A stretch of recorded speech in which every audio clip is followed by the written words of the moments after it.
그 요한복음 11장은 우리가 아주 잘 알고 있는 그런 그 기사입니다. 그 중에 여러분들이 도대체 이제 어떻게 요한복음 11장을 읽고 받아들이고 새롭게 이렇게 믿게 되고 그리고 이제 그 믿음의 근거에서 이제 살게 되는지 중요한 게 이제 그거죠. 11장의 내용은 죽은 자를 예수님이 이제 살리는 기적을 행하신 거거든요. 근데 우리가 아는 것처럼 죽은 자를 살리신 기적이 이 요한복음 11장에만 나오지는 않습니다. 제 기억으로는 이것까지 포함해서 3번 죽은 자를 살리는 기적의 기사들이 이제 신약 성경에 복음서에 기록되어 있습니다. 복음서에만 예수님께서 우리가 이제 아는 것처럼 회당장 야이로의 딸 12살 먹은 외동딸이 죽었을 때 예수님께서 그 소녀를 이렇게 일으키시는 장면이 나오죠. 그때 이제 탈리타 쿠미라고 말씀하십니다. 탈리타 쿠미. 탈리타 쿠미라는 그 말씀이 소녀여 일어나라 이제 그런 뜻이에요. 우리 그 개역 한글은 달리다곰이라고 해요. 달리다곰. 탈리타 쿠미가 소녀여 일어나라. 그리고 두 번째 나오는 게 어떤 건가 하면 나인이라고 불리워지는 어떤 도시의 성문으로 과부의 외동아들이 청년인 외동아들이 죽어서 이제 매장하려고 운반되는 장면이 나옵니다.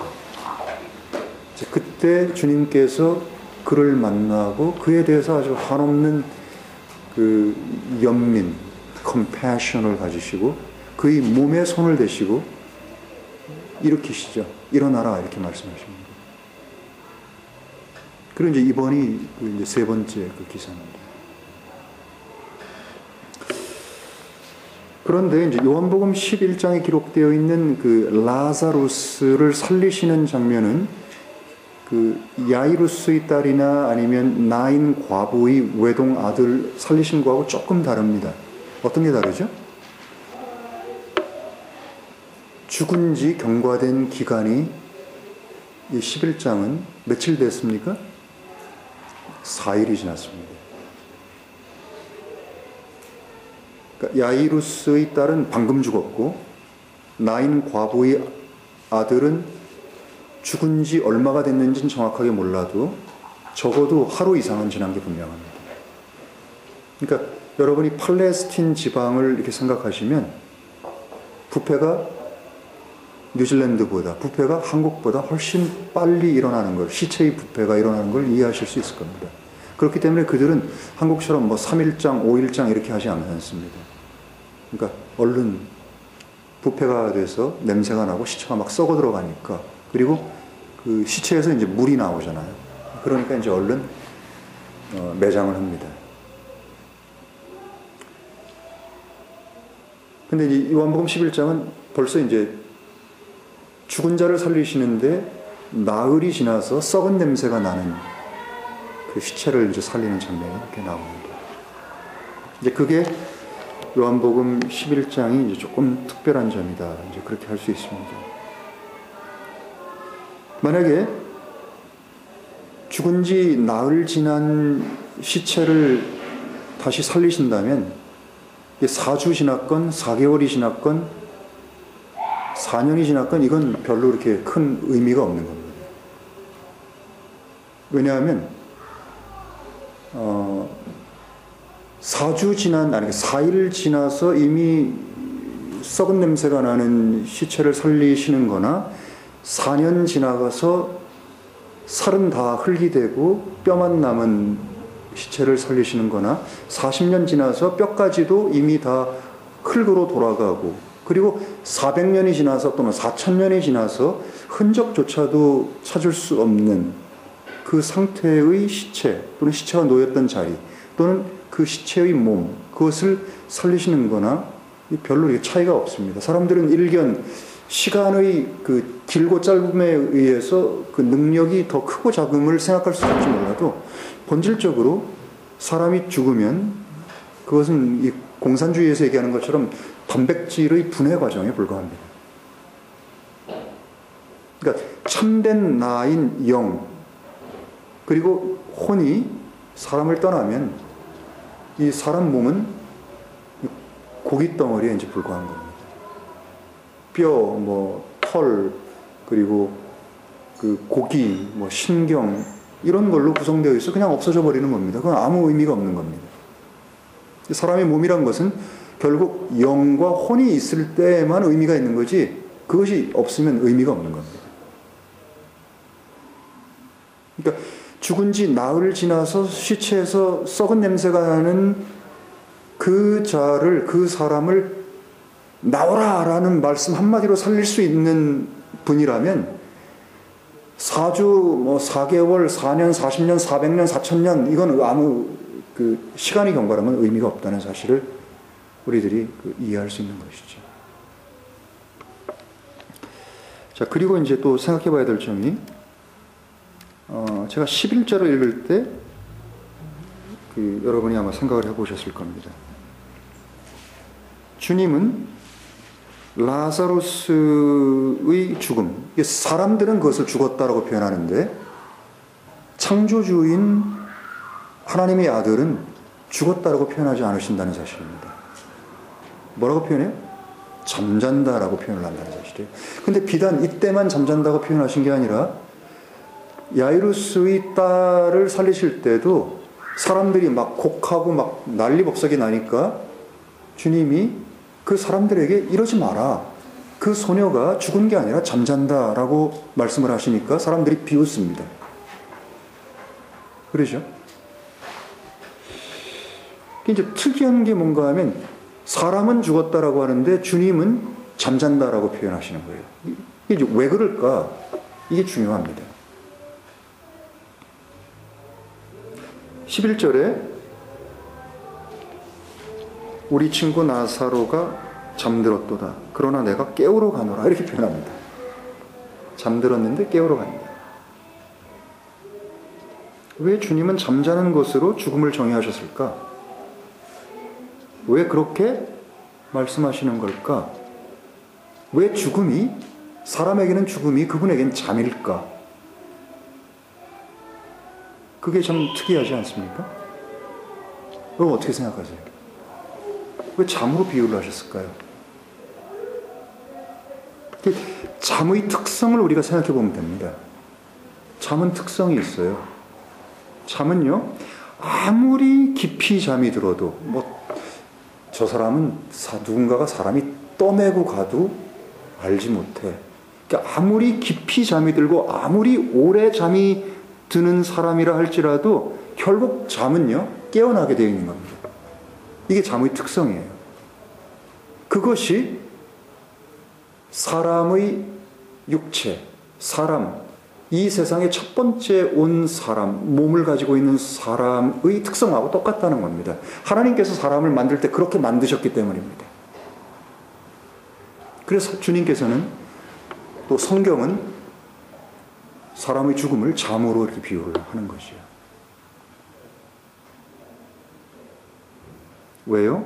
결국 깨어나게 되어 있기 때문에. 깨어납니다. 세상 사람들은 고이 잠드소서, 영원히 잠드소서라고 얘기하지만 그건 틀린 말입니다. 영원히 잠들지 않습니다. 깨어나게 되어 있습니다. 언제요? 주님께서 부르시는 날이 있다고 되어 있습니다. 죽은 자들이, 무덤에 있는 자들이 내 음성을 들을 날이 오나니 듣는 자는 살아나리라. 그리고 모든 죽은 자가 땅속에 묻혀서 백골이 아주 진토가 됐어도 그 모든 자가 다시 살아난다고 성경은 분명히 얘기하고 있습니다. 하나님은요. 어떻게 해요? 의인은 생명의 부활로, 악인은 형벌의 부활로 살아난다고 되어 있습니다. 부활체를 입고 그 더스트로부터 어떤 새로 입혀진 몸을 입고 다시 살아난다는 거예요. 이것이 영혼의 관점이고 영혼을 경험하고 영혼을 만든 그분의 관점이라는 거예요. 그러니까 이것이 바로 하나님의 관점이고 이게 진리입니다. 왜요? 그분만 영혼을 만드시고 영혼을 알고 영혼 안에 계시고 영혼을 관조하시는 분이거든요. 그러니까 그 시각이 중요한 겁니다. 시간과 공간의 제약 안에 있는 연약하고 사물을 제대로 알지 못하는 사람이 느끼고 이해하는 것은 그렇게 중요한 게 아닙니다. 그것은 불완전한 거기 때문에. 뭐 그걸 가지고 서로 뭐 깊이를 논하고 이건 참 웃기는 거죠, 그냥. 그 다음에 이제 성경은 죽음에 대해서 뭐라고 가르치는지 이게 중요하죠. 자, 성경은 도대체 죽음에 대해서 뭐라고 얘기합니까? 아주 간단합니다. 몇 구절만 한번 찾아보죠. 히브리서 9장 27절 한번 볼까요? 아니, 그거 보기 전에 로마서 5장 12절을 보죠. 죽음의 기원이 어디서 왔는지를 성경은 정확하게 이렇게 얘기하고 있습니다. 로마인들에게 보내는 편지 5장 12절에 죽음의 기원을 얘기합니다. 이러므로 한 사람에 의해 죄가 세상에 들어오고 죄에 의하여 사망이 들어왔나니 이와 같이 모든 사람이 죄를 범하였으므로 사망이 모든 사람에게 임하였다라고 성경은 말씀하고 있습니다. 이것이 사람을 만들고 이 세상을 만들고 사람을 만들고 사람의 범죄와 사람의 타락을 보고 계셨고 알고 계신 하나님의 기록입니다.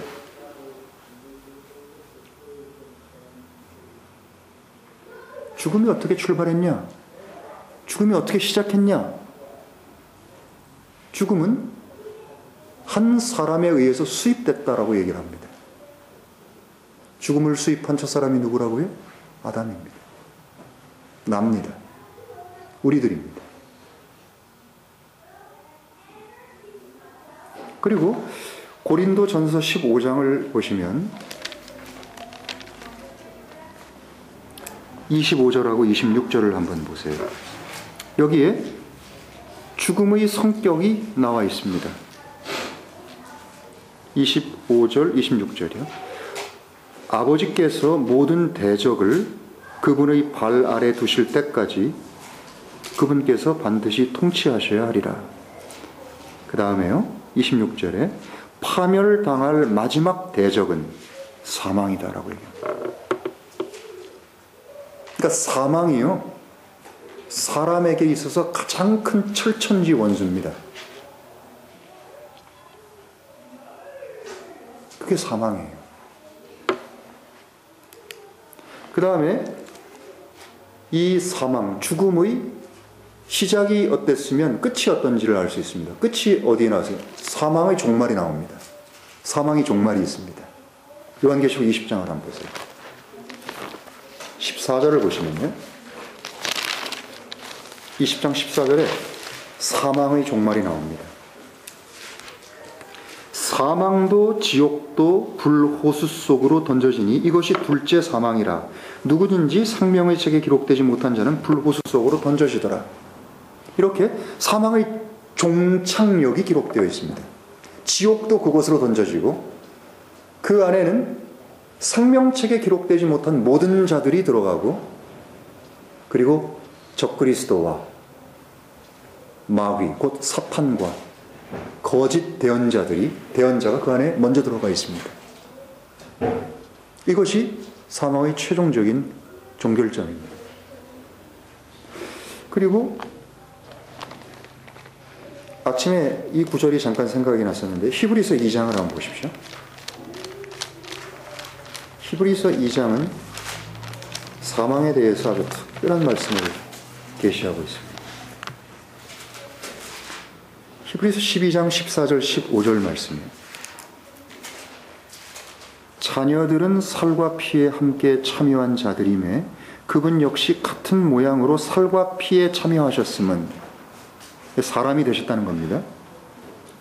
죽음으로 말미암아 죽음의 권능을 가진 자 곧 마귀를 파멸시키시며. 여러분, 왜 그분이 사람이 되셨냐 하면요, 두 가지 이유를, 사람으로 오신, 성육신하신 이유를 5가지를 이 장에서 설명하는데, 그 중에 14절과 15절은 2가지를 얘기하고 있습니다. 죽음으로 말미암아 죽음의 권능을 가진 마귀를 파멸시키기 위해서라는 거예요. 여기는 뭐가 기록이 되어 있습니까? 죽음의 권능을 가진 자가 마귀라는 겁니다. 왜요? 마귀가 거짓에 의해서 첫 번째 사람으로 하여금 죄를 범하게 하고, 죄가 범해지면 죽음이 자동적으로 따라오는 것을 알았기 때문에 죄를 첫 번째 사람에게 범하게 함으로써 죄를 지은 자기와 같은 존재의 우두머리가 됨으로써 그것을 처음으로 저지른 그 존재가 갖고 있는 그 능력, 죽음의 사망에 처하게 하는 권능을 그가 쥐게 되었다는 사실입니다. 그래서 죽음의 권능을 가진 자라고 설명하고 있습니다. 이 존재를 파멸시키기 위해서는 어떤 방법으로요? 예수께서 사람의 몸을 입으셔야만 죽으실 수 있습니다. 영이신 하나님의 아들은 죽으실 수가 없어요. 그래서 혈과 육에 참여했다라고 설명하시는 겁니다. 그러니까 죽음의 권능을 가진 마귀를 파멸시키신다는 거예요. 그것이 하나님의 뜻입니다. 그리고 15절에 또 죽음을 무서워하여 일평생 매어 종노릇하는 자들을 놓아주려 하십니다 라고 설명하고 있습니다. 그러니까 사람이 제일 무서워하고 두려워하는 게 죽음입니다. 사람은 죽음을 제일 무서워해요. 죽을래? 깡패들이 항상 그러잖아요. 죽을래? 죽고 싶어? 좀 험한 말을 쓰면 뒤질래? 좀 은유적인 표현을 쓰면 밥 숟갈 오늘 놓을래? 뭐 이렇게 얘기하잖아요. 숨 그만 쉬고 싶어? 뭐 이런 얘기. 다 비슷한 종류들입니다.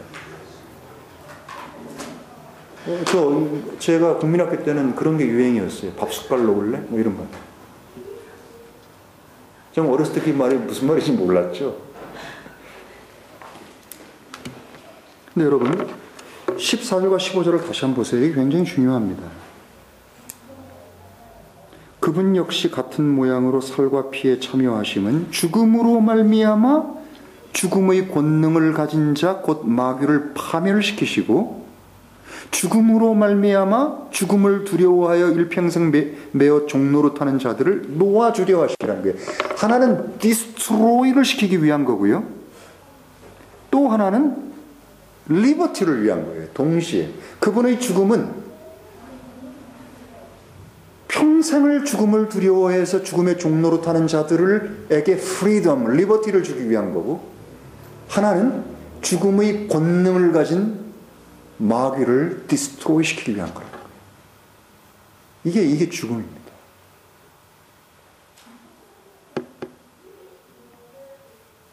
성경은 죽음에 대해서 아주 간단하게 설명합니다. 그리고 죽음을 잠자는 것으로 설명하면서 잠에서 깨어나는 걸 설명하는데, 깨어나는 걸 뭐라고 표현합니까? 우리가 부활이라고 설명합니다. 그러니까 잠자는 것은 죽음이고 깨어나는 것은 부활입니다. 여러분, 죽음은요, 부활을 항상 전제합니다. 이 사실을 기억하셔야 돼요. 죽는다는 얘기는 다시 사는 것을 전제합니다. 그러니까 하나님이 창조 세계를 통해서 이 죽음과 부활을 많이 예시하셨어요. 예수님께서도 직접 우리 다음 장에서 읽겠지만, 미라리, 식물의 어떤 곡물의 알을 하나가 땅 속에 이렇게 묻혀서, 여러분, 우리 씨앗을 통해서 어떤 식물들이 태어날 때 씨앗이 땅 속에 묻히는 것을 성경은 뭐라고 가르치냐면 죽음이라고 가르칩니다. 그리고 그것이 다시 죽음을 통해서 그것으로부터 생명이, 새 생명이 약진되고 그것이 나오는 것을 부활이라고 설명합니다. 또 어떤 게 있습니까? 애벌레, 누에고치 안에 들어있던 우리 호랑나비를 우리는 창조의 세계를 통해서 배울 수 있습니다. 그가 땅 속에서부터 시작해가지고 고치를 만들고 그 안에서 죽음의 과정을 거친 다음에 호랑나비로 자유롭게 그 아름다운 색깔, 그 아름다운 자태를 뽐내면서 마음껏 날아다닙니다. 물론 그것은 한계를 가지고 있습니다. 잠시 있으면 죽습니다. 그러나 하나님께서는 그 창조 세계의 한 피조물을 통해서 우리에게 가르치고 싶은 게 있었습니다. 뭐요? 사람은 죽은 후에 끝이 아니라는 사실입니다.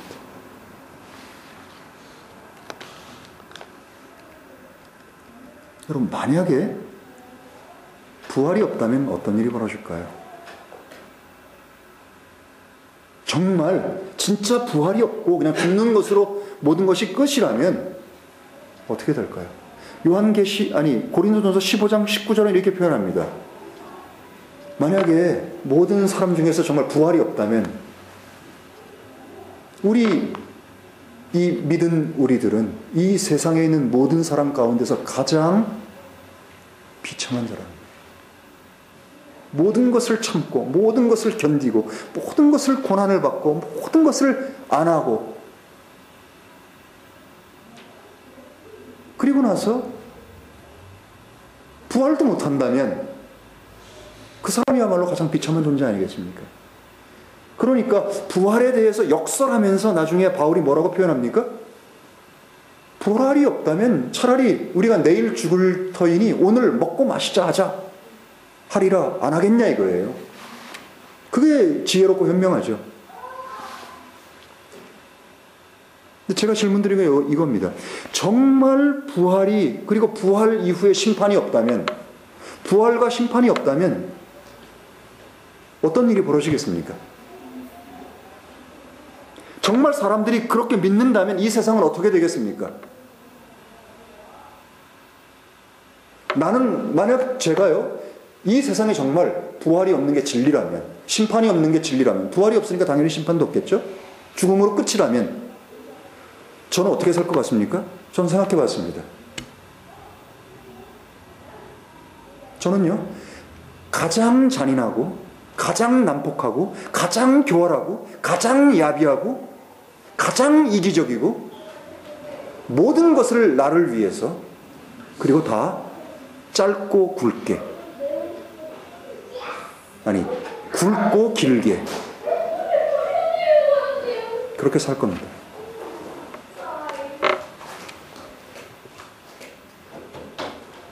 여러분 자식 키우는 게 무슨 의미가 있어요? 자식 뭐 하려고 키워요? 부활도 없고 심판도 없으면 뭐 하려고 싸진 겁니까?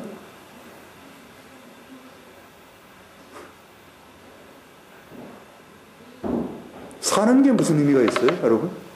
죽는 걸로 끝이라면 사는 게 무슨 의미가 있어요? 한번 깊이 생각해 보세요.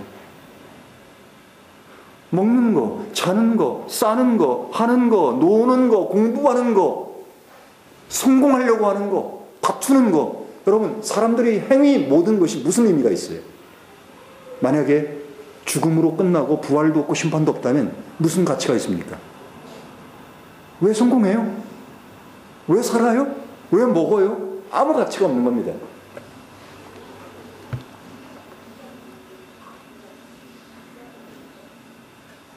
내가 성공했다고 누가 알아줍니까? 사람이 행하는 모든 수고가 무슨 위로가 될 수 있겠어요?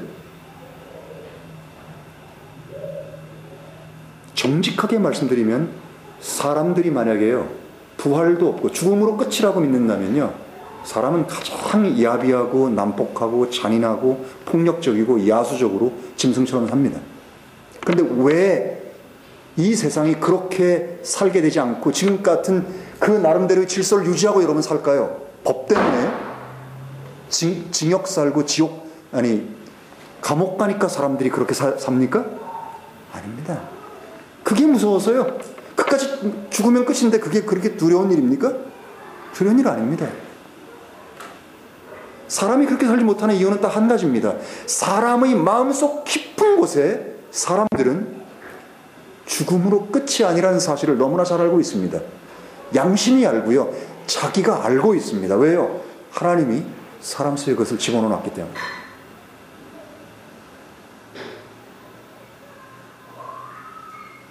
말로는 진리를 대적하고 반항을 해도요, 그들 속 깊은 곳에는요, 양심의 절규가 있습니다. 도덕에 대해서 얘기하고 윤리에 대해서 얘기를 합니다. 왜요? 심판 때문에. 부활 때문에. 그런데 다만 지금 눈에 보이는 몸으로 살고 있는 이 세상에서 자기를 정당화시키고 변명하기 위해서 오히려 큰 소리를 치는 거예요. 그게 없다고. 그게 진리고 그게 현실입니다. 근데 성경은 분명하게, 여러분 히브리서 9장 27절을 한번 찾아보죠.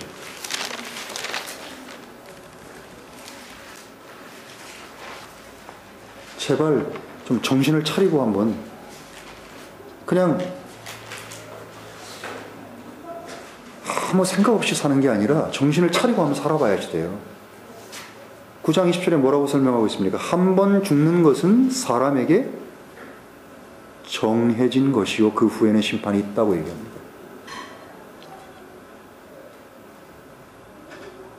As it is appointed라고 되어 있어요.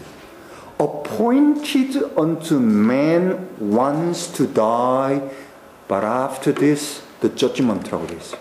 Appointed, 수동태로 쓰여 있어요. It is appointed unto man once to die. 이게 피할 수 없는 사람의 운명입니다. 아무도 피해갈 수 없고 아무도 피해본 적이 없는. 여러분 혹시 돈병철이라는 이름 들어봤어요? 돈병철이라는 사람이 있었습니다. 그 사람의 진짜 이름은 이병철입니다. 이병철이 누구예요? 어린애들은 모를 거예요. 삼성 재벌을 일으킨 사람입니다. 삼성을 일으킨 사람이에요. 여러분 정주영이 누굽니까? 현대그룹을 일으킨 사람입니다. 창업자들이죠. 제가 지금 말하고 있는 사람의 공통점이 뭘까요? 이병철, 정주영, 박정희, 김일성, 샤르트르, 아인슈타인, 알렉산더. 이 공통점이 뭐예요? 뭐야? 죽은 사람이란 뜻이에요. 그 중에 어떤 사람은 뭐 정치가 있고 철학자도 있고 재벌도 있고 많지만 특징은 죽은, 공통점은 죽은 자들이에요.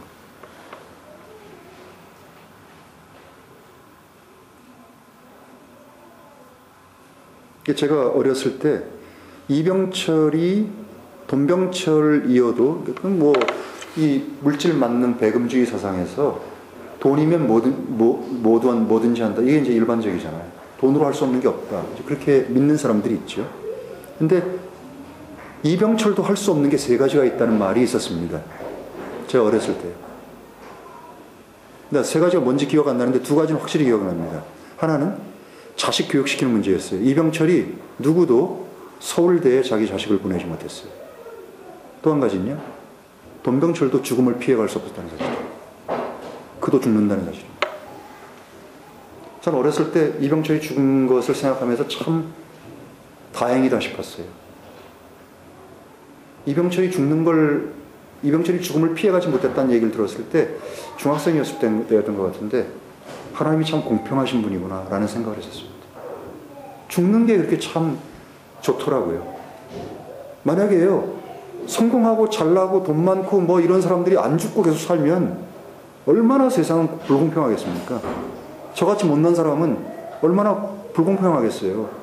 하나님이 불평등하신 하나님 아니에요. 근데 모든 사람은 죽더라고요. 이게 참 다행이라고 생각됐어요.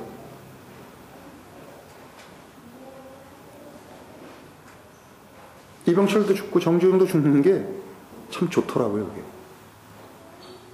근데 여러분, 그들이 편히 눈을 감을 수 있었을까요? 그렇게 돈이 많고, 그렇게 이 세상을 마음대로 통제하고, 이런 사람이었던 그들이 눈을 편히 감았을까요? 절대로 그렇게 못했을 겁니다. 여러분, 진시황이 불로초를 구하기 위해서 어떤 노력을 했는지 기억나시죠? 이병철이 얼마나 살고 싶었겠습니까? 여러분, 지금도요, 수십억, 수천억을 가지고 있는 사람들이 1년 동안 내 생명을 연장시켜 줄 때 내 재산의 반을 기꺼이 주겠다? 뭐 1,000억을 주겠다, 이런 건 많습니다. 그들에게는요, 하루가 몇백억보다 중요합니다. 몇백억 줘도 그들은 하루를 더 살고 싶어 합니다. 죽음이 그렇게 무서운 겁니다.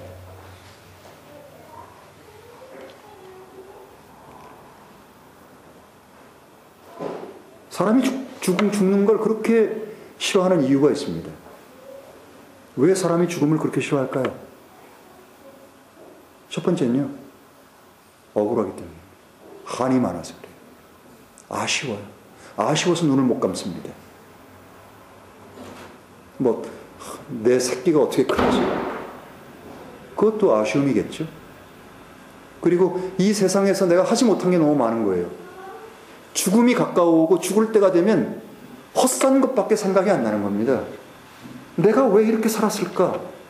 내가 지나온 왜 과거의 30년을, 40년을, 50년을, 70년을, 80년을 왜 이렇게 바보처럼 병신처럼 살았을까? 왜 헛된 짓을 하면서 살았을까? 왜 아무짝에 쓸모없는 것을 위해서 그렇게 내가 살았을까? 왜 내가 돈을 위해서 살았을까? 왜 내가 성공을 위해서 살았을까? 왜 내가 그때 그런 어처구니 없는 삶의 선택을 하면서 살았을까? 여러분, 그게 죽음이 가까이 올수록 밀물처럼 사람 속으로 밀려드는 겁니다. 그러면 어떻게 돼요? 아쉬움과 회환이 점점 커지는 겁니다. 그래서 눈을 못 감아요. 첫 번째가 한 때문에. 나쁘게 얘기하면 한이에요. 좋게 얘기하면 헛된 삶에 대한 아쉬움. 두 번째는요,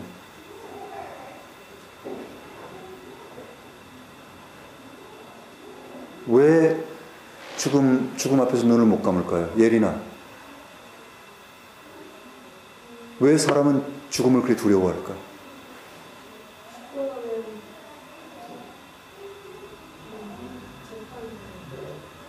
사람은요, 죽고 나면 무슨 일이 있을지에 대한 두려움이 굉장히 큰 겁니다. 겉으로는요, 죽으면 뭐 끝이지, 그 다음 뭐가 있어?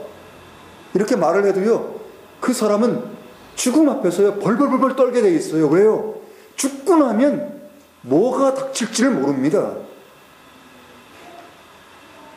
죽기 직전에는 자기가 몸이 죽음으로 가기 전에는 주먹을 뿔끈지면서 인상을 써가면서 막 침을 튀어가면서 죽고 나서 아무것도 없다 그러고 다시 또 우리가 다시 윤회된다 그러고 다시 이런 얘기를 해도요, 죽음 앞에서는 무서워서 견딜 수가 없는 겁니다.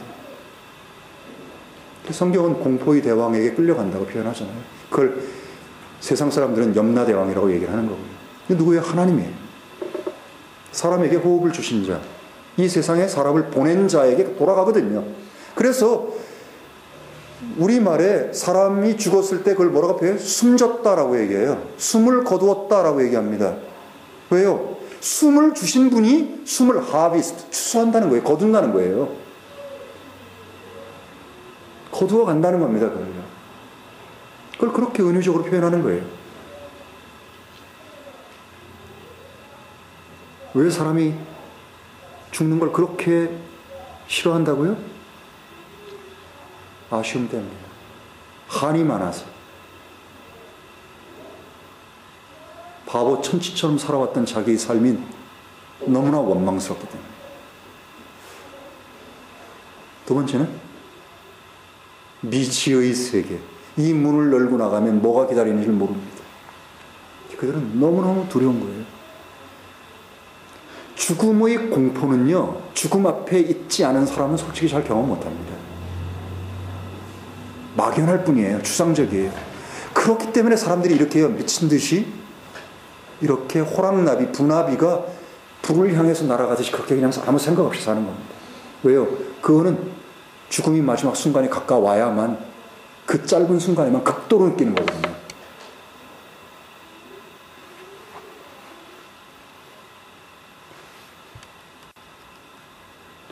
저는 죽음이 있는 것이 얼마나 공평하고 다행스러운지 모릅니다. 심판이 있는 것이 얼마나 공평하고 다행인지 몰라요. 저는 그래서 하나님이 참 좋습니다.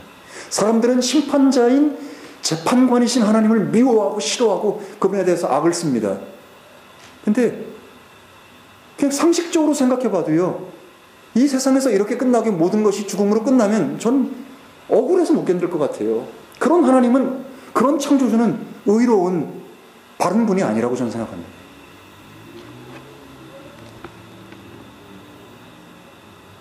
죽음은 반드시 사람에게 필요합니다. 이 땅에서 몸을 가진 상태에서 어떻게 살았는지를 결산하는 거예요. 회계장부 결산하듯이. 그게 죽음이고, 그 죽음은 필연적으로 재판, 심판을 동반하게 되어 있는 겁니다. 그래서 저는 그걸 아주 좋게 여깁니다, 죽음을요. 사람들은요, 죽음이 두렵기 때문에 그것을 이겨내려고요, 머리를 굴려내서 죽음은 좋은 거라고, 그걸 열면 다른 세계가 또다시 나타나고, 이렇게 그걸요 마치 아편 놓듯이요, 뭐죠? 무슨 주사? 응? 몰핀 주사 놓듯이 사람의 뇌 속에 삼각과 사고 안에 그 아편 주사를 놓는 겁니다. 그리고 그걸 믿게 해요. 그걸 믿게 하기 때문에 호스피스들이 어떻게 해요? 호스피스들이 죽음은 좋은 거라고 얘기를 하고 막 설명을 하거든요. 근데 문제가 진리 안에서 그것이 좋아야죠. 사람이 만들어낸 거짓된 그 최후의 순간에도요, 그 마지막 순간에 정말 진리 앞에서 벌벌 떠는 그 사람에게 진리가 들어가야 되는데, 그것마저도 왜곡된 거짓으로 그걸 바꿔버린다는 사실.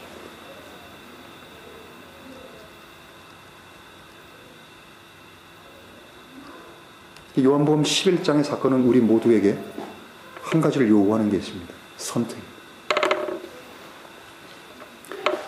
요한복음 11장 이후에는 더 이상 기적이 기록되어 있지 않습니다. 주님께서는 무수하게 많은 기적들을 더 행하셨을 텐데 기적이 기록되어 있지 않습니다. 그럼 왜 그럴까요? 여러분이 만약에 주위에서 보셨다면 왜 그럴까를 생각을 해보셨을 거예요. 이런 생각도 안 하고 읽으면 그냥 아무 생각 없이 읽는 거 아닌가 모르겠어요. 왜 도대체 요한복음 11장 이후에는 더 이상 기적이 기록되어 있지 않을까? 이것이 마지막 기록된 기적일까?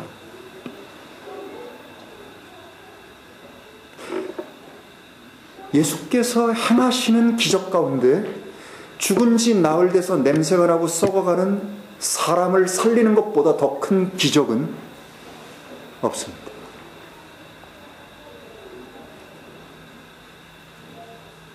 그렇기 때문에요, 이 기적은 예수님을 따르는 자들에게뿐만 아니라 그분의 대적들, 원수들조차도 더 이상 어떻게 할 수 없이 만드는, 더 이상 발버둥 치지 못하게 만드는 그런 결정적인 증거였습니다. 하나님이 보내신 하나님의 아들이라는 증거입니다. 그들도 부인할 수 없었습니다. 이것을요. 그들이 부인할 수 없었기 때문에 그들이 할 수 있는 유일한 길이 한 가지였습니다. 어떤 거였습니까? 예수를 척결시키는 겁니다.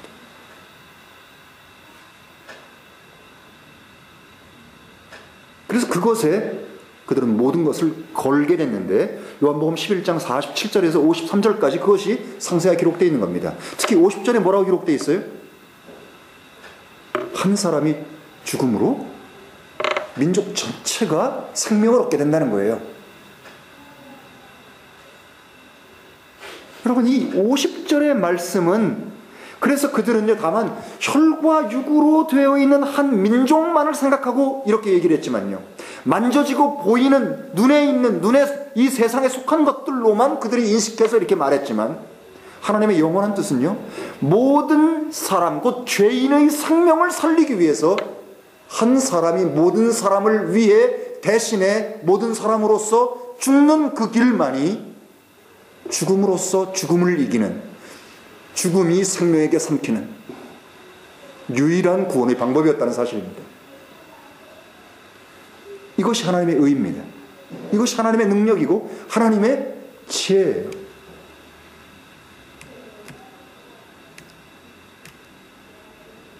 사실 성경은요, 매 순간마다 우리들에게 요구합니다. 계속적으로 요구하는 게 있습니다. 선택하라는 거예요. 결정하라는 거예요. 네 호흡이 끝나기 전에 선택하라는 겁니다. 왜요? 그 선택을 위해서 사람 보내졌기 때문에. 여러분, 요한복음 10장을 다시 한번 돌아가 보죠. 제가 지난주에 설명을 충분히 못 드렸습니다. 요한복음 10장에서 주님께서는 자신을 가리켜서 뭐라고 말씀하시는지 두 가지가 나옵니다. 첫 번째는 10장 30절입니다. 나와 내 아버지는 하나다 라고 말씀하셨어요. 그 설명을 하시면서 내 손에서 빼앗을 자가 없고 내 아버지 손에서 믿는 자를 움켜서 빼앗을 존재가, 플럭할 수 있는 존재가 아무도 없다. 그리 말씀하시면서 결론적으로 나와 아버지는 하나다라고 말씀합니다. 그 당시에 유다인들이 돌로 쳐 죽이려고 했죠? 왜요? 자신을 가리켜 아버지와 하나, 곧 하나님이라고 표현하는 블라스피미, 신성 모독을 했기 때문에. 그리고 나서 36절에서 자신을 가리켜 또 뭐라고 말씀합니까? 나는 하나님의 아들이다라고 얘기합니다.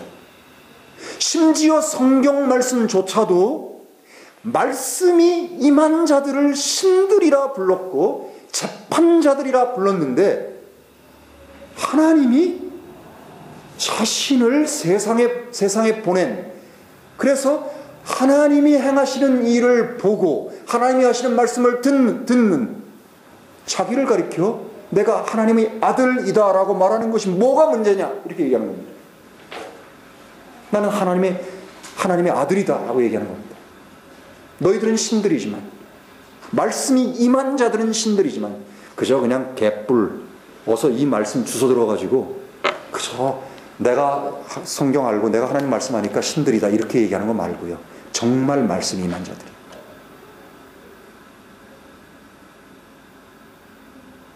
예, 여러분, 말씀이 임합니다. 하나님 말씀은 거짓말이 아니에요. 저는 1996년 10월에 말씀이 임했습니다. 저는 small god, 가십니다. 성경 말씀이 진짜입니다. 제가 뭐 허황된 얘기를 하는 게 아니에요. 그 생생한 체험이에요. 자, 이 나와 내 아버지는 하나다. 그 자신을 하나님이라고 얘기하고 36절에서는 하나님에게서 나와서 왔기 때문에 하나님의 아들이라고 표현했습니다. 자, 그러면요, 사람들은 누구나 이 피할 수 없는 예수님의 선언 앞에서 선택해야만 된다는 것입니다. 예수님의 이 말씀에 대해서 깊이 생각하고 매달리고 간절히 구해야 됩니다. 하나님, 저로 알게 해주십시오. 저로 깨닫게 해주십시오. 이 말이 내 안에서도 진짜 그것이 경험되게 해주십시오. 당신이 정말 하나님과 하나고 당신이 정말 하나님의 아들입니까? 먹는 것보다 중요한 일입니다.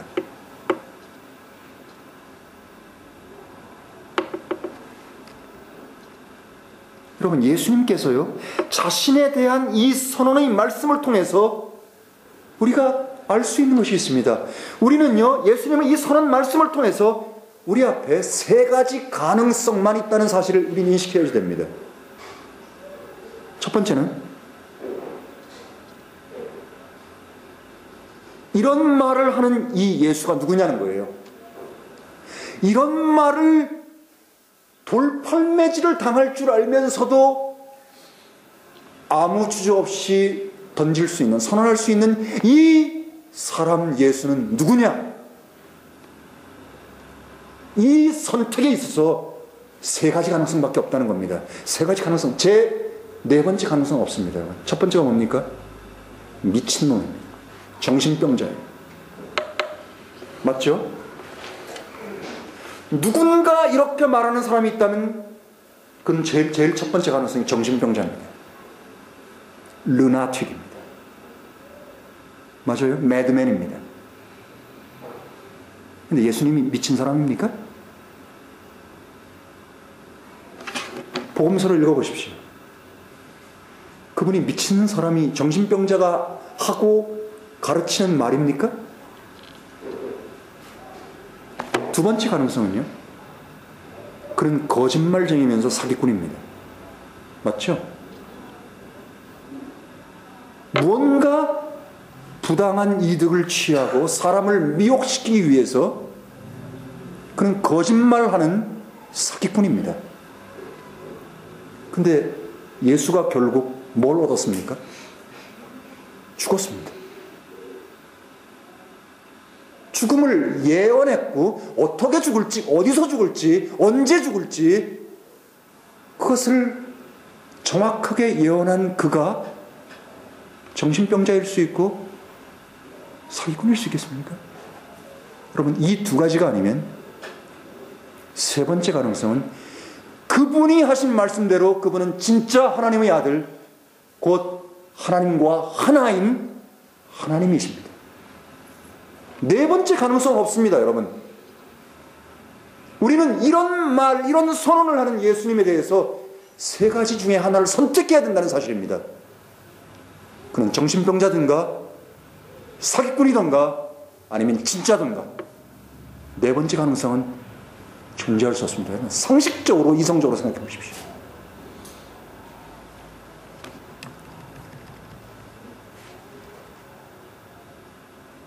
왜 선택 못합니까? 위선자기 때문에. 위선을 하고 있기 때문에. 예수님이 하나님의 아들, 곧 하나님으로 믿어지게 되면요, 요한복음 11장에 기록된 것처럼 우리는 사람의 최대의 원수 중에 원수인 이 죽음을 어떻게 여기고 살아야 하는지, 죽음을 뭘 하고 가르치는지 더욱더 분명하게 믿게 되고 죽음을 그렇게 여기며 살 수 있게 됩니다. 그럴 수밖에 없습니다. 이제 요한복음 11장 25절에서 주님께서는 나는 부활이다라고 말씀하시며 나는 생명이라고 얘기합니다. 나를 믿는 자는 죽어도 살겠고 누구든지 살아서 나를 믿는 자는 결코 죽지 않는다고 말씀하십니다. 이 말씀은 반드시 성취됩니다. 어떻게 해요? 죽은 자들은 이미 진토가 되어버린 그 존재는 부활체를 입고 다시 살아나고, 그 순간에 살아있던 사람은 죽음을 맛보지 않고 부활체로 살게 됩니다. 성경은 명확하게 그것을 수없이 많이 예언하고 있습니다. 11장은 반복적으로 주님이 계속 강조하시는 게 있습니다. 믿음입니다. 여러분, 11장에 믿음에 관해서 9번 이상 믿음이란 단어가 나오고, 그리고 주님께서 여러 번 믿음을 말씀하셨습니다.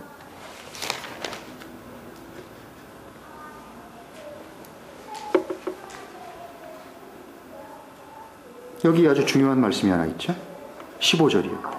내가 거기 있지 아니한 것을 너희를 위하여 기뻐하노니 이는 너희로 믿게 하려 함이라. 뭘 믿을까요? 여러 가지를 믿는 겁니다. 이분이 그 메시아, 하나님의 아들, 곧 사람 되신 하나님이구나. 또 뭘 믿을까요? 죽음이 끝이 아니구나, 부활이 있구나라는 걸 믿게 됩니다. 그렇죠? 그걸 통해서 뭘 믿게 돼요? 성경의 기록된 말씀이 진리고 영원히 변하지 않는, 반드시 성취되는 모든 말씀이라는 것을 믿게 된다는 사실입니다. 이 믿음은 연결되는 게 있습니다. 영광입니다. 믿음은 영광과 연결이 되어 있습니다. 사람이 우리가 믿게 되면 그것은 하나님에게 말할 수 없이 큰 영광을 돌리게 됩니다. 하나님께 뭐 영광을 돌리는 삶을 위해서 여러분 발버둥 칠 거 없습니다. 믿으면 됩니다. 마음으로 믿어지게 되면 그것은 영광이 됩니다. 그리고 마음으로 믿어지면 살게 됩니다. 그렇게 되면 영광이 됩니다.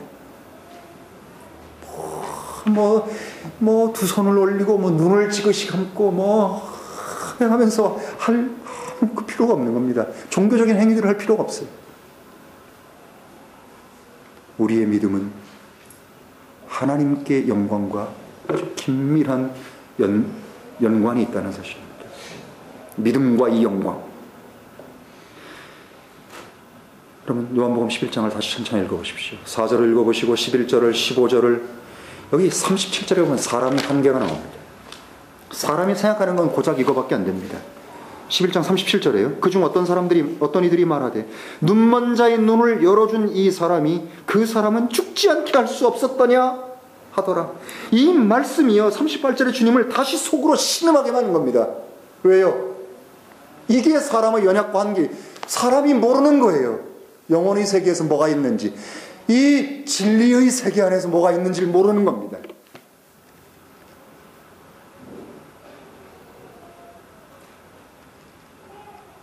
그럼 죽고 안 죽는 것은요 그렇게 중요한 게 아니에요. 진리 안에 있는 사람은요 죽고 안 죽는 건 그렇게 의미가 없습니다. 내가 죽나 내가 사나 별 의미가 없는 겁니다. 그건 똑같은 거예요. 오히려 바울이 말한 것처럼 죽는 게 더 좋은 겁니다. 실제로 그렇습니다. 자식이요? 내가 안 키우면 더 잘 큽니다. 물론 그들이 크는데 필요한 것들이 있죠. 근데 엄밀하게 얘기하면요 내가 안 키우면 더 잘 클 수 있습니다. 주님이 안 키우시겠습니까? 나를 키우고 나를 돌보고 나를 먹이고 나를 마시게 하는 그분이 내 자식을 안 그릴 것 같습니까? 예수를 믿으면 그것도 믿어야 될 거 아니에요. 여러분 죽고 안 죽는 건 그렇게 중요한 게 아닙니다. 죽어도 살아있어도 결국 나는 하나님 앞에서 동일한 존재입니다. 그렇기 때문에요 마태복음 22장에 보면 사두개인들이 와가지고 주님을 시험하는 장면 안 나옵니까? 7명 형제가 있었는데 아내를 취했고 첫째가 죽고 둘째가 죽고 7이 다 죽고 누구 남편입니까? 그때 주님이 뭐라고 말씀하시는 게 있습니까? 22장 32절에 하나님은 죽은 자들이 하나님이 아니요 산 자들이 하나님이라고 말씀합니다. 이게 그 말입니다. 모든 사람은 몸은 죽어 있는 것 같은데 그는 살아 있습니다.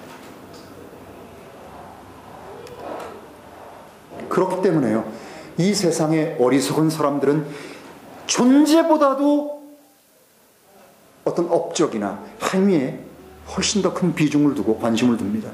무엇을 했냐가 그러나 중요한 게 아닙니다. 내가 누구냐, 내가 무엇이냐. 우리는 오늘도 또다시 질문을 던져야 됩니다. 왜 사는가? 이거보다 중요한 게 없습니다. 인생의 의미가 뭐냐? 존재의 목적이 뭐냐? 삶의 가치가 뭐냐? 뭡니까 도대체?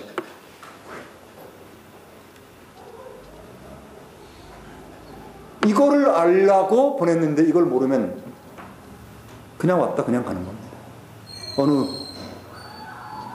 왔다 그냥 가지요. 어느 스님이 그랬다며. 왔다 그냥 갑니다.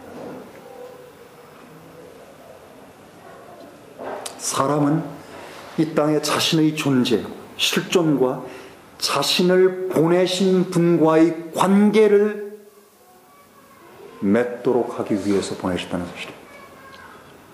그럼 대통령이 중요한 게 아닙니다. CEO가, 의사가, 박사가, 변호사가, 교수가 그게 중요한 게 아닙니다. 그것이 되기 위해서 사람은 이 땅에 보내신 게 아닙니다.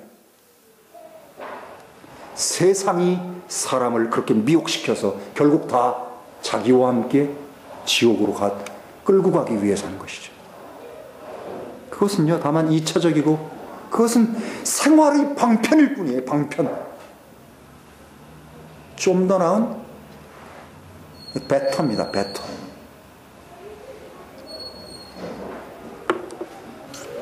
성경을 공부하다 보니까 한 가지 결론에 도달하더군요. 전 갈라디아서 공부를 하면서 성경을 공부하면서 한 가지 결론에 이르렀습니다. 갈라디아서 5장에 나와 있습니다. 6장에도 나와요. 마지막으로 그건 보고 마치죠. 어디 잠시 후에 우리가 갈라디아서를 전체를 한번 읽는 시간을 갖겠습니다. 주일날. 그리고 앞으로는 그 말씀 교재도 중요하고요. 말씀 교재를 많이 갖는 것보다도 성경을 같이 읽는 것이 더 중요하기 때문에 성경 읽는 시간을 좀 많이 가지고 더 많이 갖는 게 필요할 것 같습니다.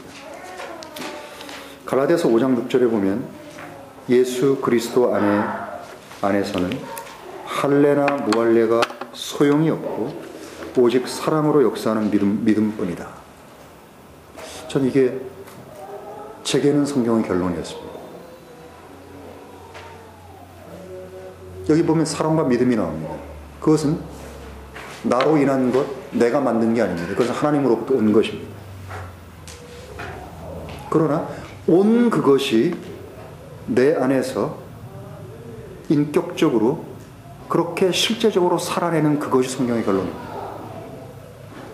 6장을 한 장 넘기면 15절에 똑같은 말씀이 있습니다.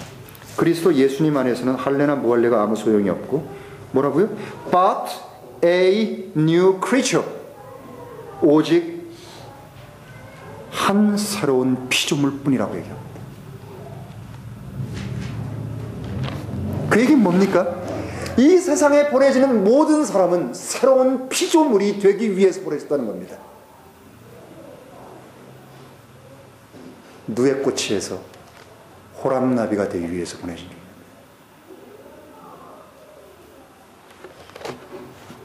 전 주님께 감사드립니다.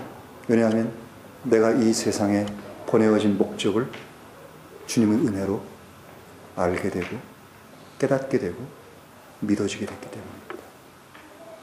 이제는 온전하게 그렇게 사는 것만 남았습니다. 여러분 모두도